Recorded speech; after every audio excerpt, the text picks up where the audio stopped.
ലോകം വീണ്ടും ഒരു മഹായുദ്ധത്തിലേക്ക് പോകുമോ എന്ന ഭീതി പടർത്തിക്കൊണ്ട് ഇസ്രായേൽ ഇറാൻ സംഘർഷം രൂക്ഷമാകുകയാണ്. ഇസ്രായേലിൻ്റെ ആക്രമണങ്ങൾക്ക് ഇറാൻ കനത്ത തിരിച്ചടി നൽകിയിരിക്കുന്നു. ടെലവീവിലും ജെറുസലേമിലും നിരവധി സ്ഫോടനങ്ങൾ നടത്തിയെന്നാണ് റിപ്പോർട്ടുകൾ. ടെലവീവിലേക്ക് ഇറാൻ 100-ൽ കൂടുതൽ മിസൈലുകൾ വർഷിച്ചതായാണ് അന്താരാഷ്ട്ര മാധ്യമങ്ങളും റിപ്പോർട്ട് ചെയ്യുന്നത്. അതേസമയം ഇസ്രായേലിൻ്റെ യുദ്ധവിമാനങ്ങൾ വെടിവെച്ചിട്ടെന്ന ഇറാൻ അനുകൂല ഗ്രൂപ്പുകളുടെ അവകാശവാദം ഇസ്രായേൽ തള്ളിക്കളയുന്നുണ്ട്. ഇസ്രായേലിനെതിരെ ശക്തമായി തിരിച്ചടിച്ച ഇറാൻ രാജ്യത്തെ പ്രധാന നഗരങ്ങളായ ടെല്ലവീവ്, അധിനിവേശ ജെറുസലേം, അൽഖുസ്, ടിബീരിയാസ്, ഹൈഫ, ബീർഷേബ തുടങ്ങിയ സ്ഥലങ്ങളിൽ മിസൈൽ ആക്രമണം നടത്തിയതായി അന്താരാഷ്ട്ര മാധ്യമങ്ങൾ റിപ്പോർട്ട് ചെയ്തു. ജെറുസലേമിൽ ഉഗ്രസ്ഫോടനം നടന്നതായാണ് വിവരം.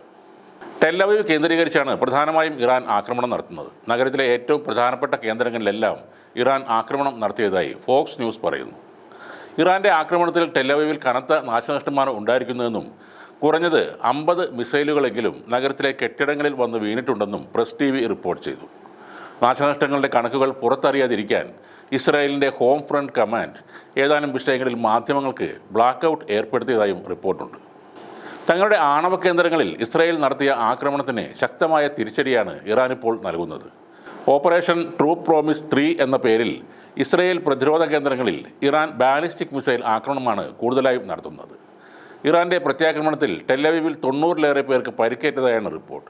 കഴിഞ്ഞ ദിവസത്തെ ഇസ്രായേലിൻ്റെ ആക്രമണത്തിൽ 78 പേർ കൊല്ലപ്പെട്ടെന്നും 320 പേർക്ക് പരിക്കേറ്റെന്നും ഇറാൻ UN രക്ഷാസമിതിയെ അറിയിച്ചിട്ടുണ്ട്.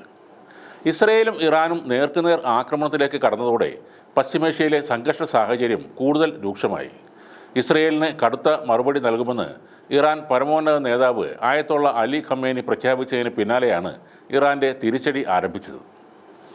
ഇസ്രായേലിൻ്റെ സൈനിക കേന്ദ്രങ്ങളും വ്യോമത്താവളങ്ങളും ലക്ഷ്യമിട്ടാണ് ആക്രമണം നടത്തിയതെന്ന് ഇസ്ലാമിക് റവല്യൂഷണറി ഗാർഡ് അറിയിച്ചു. ഇസ്രായേലിൻ്റെ അയൺ ഡോം പ്രതിരോധം മറികടന്ന ഇറാൻ മിസൈലുകൾ തകർത്തത് നിരവധി കെട്ടിടങ്ങളാണ്. ജനവാസ കേന്ദ്രങ്ങളിലേക്ക് ആക്രമണം നടത്തിയ ഇറാൻ കനത്ത വില തന്നെ നൽകേണ്ടി വരുമെന്നാണ് ഇസ്രായേൽ നൽകുന്ന മുന്നറിയിപ്പ്.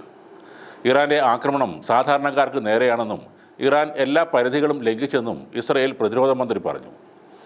എന്നാൽ ഇസ്രായേലിൻ്റെ ആക്രമണം ഇറാനിലെ ജനങ്ങൾക്കെതിരല്ല, മറിച്ച് ഭരണ നേതൃത്വത്തെ ലക്ഷ്യം വെച്ചാണെന്ന വാദമാണ് പ്രധാനമന്ത്രി ബെഞ്ചമിൻ നെതന്യാഹു ഉയർത്തുന്നത്.